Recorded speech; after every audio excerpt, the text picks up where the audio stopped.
భక్తుల మనోభావాలను గౌరవించే సంస్కర్తలకి ఆలయ కమిటీ పాలక మండలి చైర్మన్ గా నియమించినట్లు ఏలూరు శాసనసభ్యులు బడేటి చంటి అన్నారు. ఏలూరు నగరంలోని పడమర వీధిలో ఉన్న శ్రీ వెంకటేశ్వర స్వామి దేవస్థానానికి పాలక మండలి ప్రమాణ స్వీకారం చేశారు. ఆలయ కమిటీ చైర్మన్ గా వీరమాచినేని చంద్రశేఖర్, అదేవిధంగా కమిటీ సభ్యుల చేత శాసనసభ్యులు ప్రమాణ స్వీకారం చేయించారు. ఈ సందర్భంగా ఎమ్మెల్యే చంటి మాట్లాడుతూ ఏలూరు నగరంలో ఉన్న వివిధ దేవాలయాలకు కమిటీ చైర్మన్ నియామకంలో అందరి అభిప్రాయంతో పాలక మండలి సభ్యులను నియమిస్తున్నట్లు తెలిపారు. పాలక మండలి ఏర్పడిన తర్వాత సభ్యులంతా దేవాలయ అభివృద్ధి కోసం పాటుపడాలని కమిటీ సభ్యులకు సూచించారు.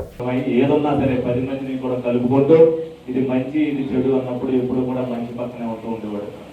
అలాగే పనవటి ఏదిలో కూడా అందరికీ కూడా తల్లో నాలుగులాగా 10 మందితో కూడా కులాలకు అతీతంగా మతాలకు అతీతంగా కూడా అందరినీ కలుపుకు వెళ్ళిపోవడంలో మరి సిద్ధవంతుడు. కాబట్టి మళ్ళీ ఇదివరకు ఏదైతే చైర్మన్ గా చేసి ఉన్నాడో మళ్ళీ ఆ పీరియడ్ లో ఏదైతే చేయలేకపోయారో భక్తులకు ఇంకా చేయాలనే సదుపాయాలు కల్పన చేయాలనే ఉద్దేశం అతనికి ఉన్నప్పటికీ కూడా చేయలేకపోయి ఉండొచ్చు అన్న ఉద్దేశంతో మళ్ళీ ఏదైతే వీరమాచినేని చందుని గుడి చైర్మన్ గా నియమించడం జరిగిందని చెప్పి భక్తుల యొక్క మనోభావాలు గౌరవించి చేసే వాళ్ళనే అందరినీ కూడా దేవాలయాల కమిటీ చైర్మన్ గా చేయడం జరిగింది.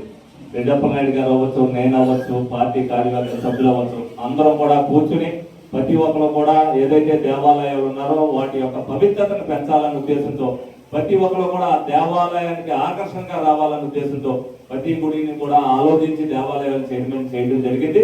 కొద్దిగా లేట్ అయినప్పటికీ కూడా నిదానంగా ఒక్కొక్కటి ఆలోచించుకునే చేయడం జరిగింది.